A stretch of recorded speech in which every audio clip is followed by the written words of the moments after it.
We are just 2.5 weeks away from a government shutdown. Great, let's just add that to the pile of things to worry about. Why are we here again? I know that's what you always want to know, and the answer is always the same.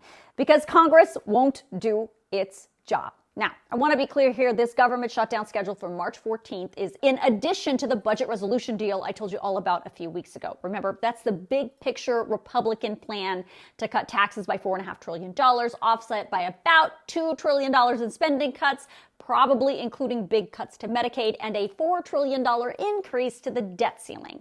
That budget resolution may get a vote in the House as early as tomorrow. I will keep you posted on that, but that is totally separate from the pressing issue of this government shutdown that is going to require its own vote. And just hang on, I am going to explain to you what happens in a government shutdown in this video, but first you have to understand how we get here.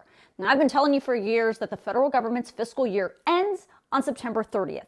Congress's one and only job is to figure out how to fund the United States government. That means by September 30th, Congress is supposed to pass a spending bill.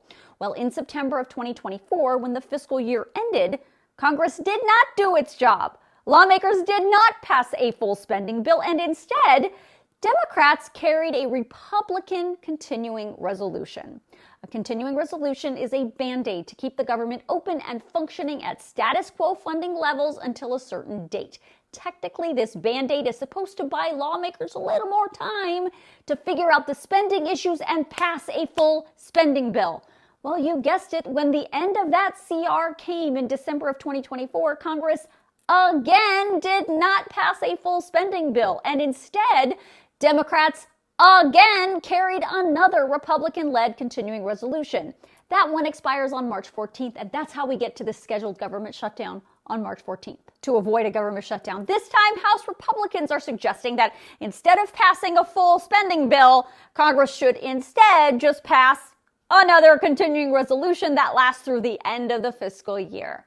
Look, yes, we go through this all the time. Yes, it's annoying, and yes, it's true that in the end, Congress usually finds a way to avoid a government shutdown. But things in Washington right now, in case you haven't noticed, are a little different than they've been in years. The vibes are different, but the margins in the House are still the same, slim. And the Senate still requires 60 votes to pass a bill like this, so Republicans still need Democrat votes to pass this proposed long-term continuing resolution and keep the government from shutting down.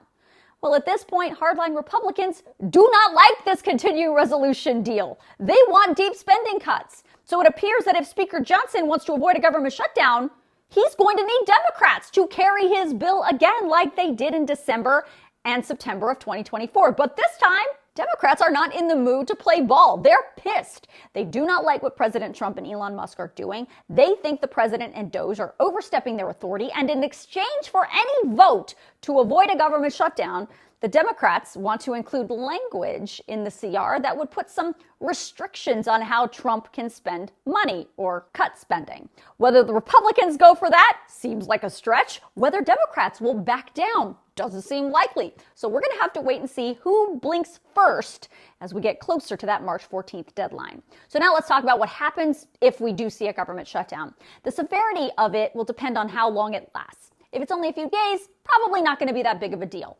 But if it stretches for weeks or more than a month, now we got a problem. Now remember, the only way to stop a government shutdown is if Congress passes a spending bill or a continuing resolution. Now in a full government shutdown, every non-essential government agency stops operating. The Small Business Administration stops helping small businesses with loans and services. Federal Housing Administration stops approving applications for home loans. The CDC and the FDA have to cut back on their operations. VA customer service stops, and new veterans disability claims stop getting approved. Staffing at the IRS gets reduced. Customer service there slows down. Maybe so does your tax refund right in the middle of tax season. Of course, the national parks, national monuments, and Smithsonian museums all close shop. On top of that, every single department and agency, think Social Security, Defense, Transportation, all of it, has to classify their employees as either essential or non-essential. Those non-essential employees are put on unpaid furlough. Basically, they are laid off with no pay. Our military members, though, do have to show up to work, but they do not get paid. Same with air traffic controllers and TSA agents. And in the past, that has strained air travel. In the end, once the government is reopened, they all get paid, but that's not really helpful when their bills are still coming in.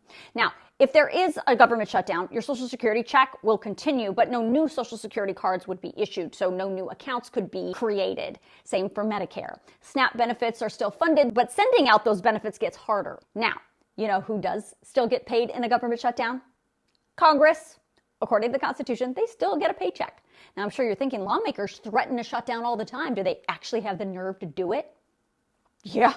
We've had several government shutdowns. The most recent one, of course, was during the first Trump presidency. For 35 days, the U.S. government was shut down. That was also the longest single government shutdown in modern history, but we've had lots of other shutdowns. In fact, most modern presidents, Reagan, Clinton, and Obama, all had at least one shutdown where federal employees were furloughed.